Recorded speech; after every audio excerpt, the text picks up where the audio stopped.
আজকে জাতীয় সড়ক অবরোধের চেষ্টা করা হয় এবং সেখানে সুরক্ষা কর্মীদের সঙ্গে আন্দোলনকারীদের সংঘর্ষ হয়। বেশ কিছু সময় ধরে এই সংঘর্ষ চলে এবং পুলিশের গুলিতে একজনের মৃত্যু হয়েছে বলে অভিযোগ। আমরা সরকারের যে বিভিন্ন বিভাগ আছে সেই বিভাগের সঙ্গে আলোচনা ক্রমে আমরা জানতে পেরেছি রাজ্য সরকার এই বিষয়ে ম্যাজিস্ট্রেট পর্যায়ে তদন্তের নির্দেশ দিয়েছে। এই যে ঘটনা সেটা অনুপ্রেত ঘটনা, কোনোভাবেই এই ধরনের ঘটনা কাম্য হতে পারে না।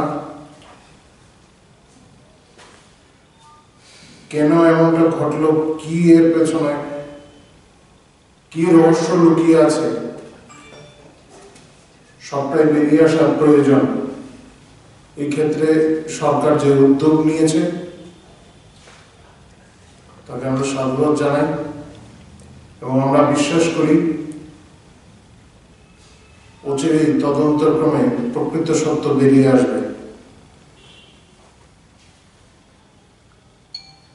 যিনি প্রয়াত হয়েছেন শ্রীকান্ত দাস, আমরা তার আত্মার সদ্গতি কামনা করি এবং পরিবার পরিজনের প্রতি সমবেদনা জানাই। রাজ্য সরকার ইতিমধ্যেই এই ক্ষতিগ্রস্ত পরিবারটিকে 5 লক্ষ টাকা দেওয়ার কথা ঘোষণা করেছেন।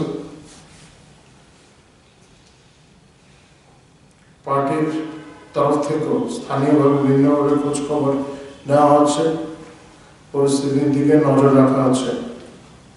আমাদের পার্টির নেত্রী তথা রাজ্যের মন্ত্রী শান্তনা চাকমা সেখানে গেছেন।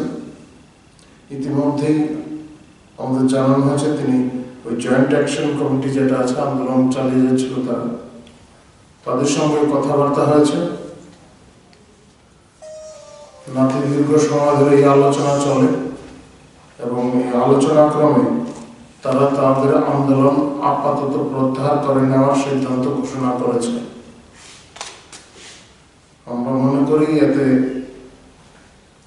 যে সমস্যা চলছিল তার সমাধানের পথে এই সিদ্ধান্ত সহায়ক হবে।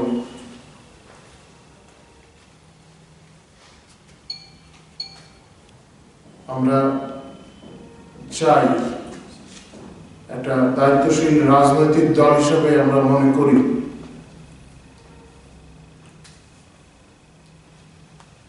কোন অংশের মানুষের যাতে স্বার্থ ক্ষুণ্ণ না হয় এবং রাজ্য সরকার সেই লক্ষ্যেই কাজ করে চলেছে। কিন্তু আজকে যে এই অনভিপ্রেত ঘটনা, এই ঘটনার তদন্তক্রমে যাবতীয় তথ্য বেরিয়ে আসবে এবং সরকার প্রয়োজনীয় পদক্ষেপ নেবেন বলে আমরা বিশ্বাস করি। আপনাদের যদি বিশেষ কিছু জিজ্ঞাসা থাকে।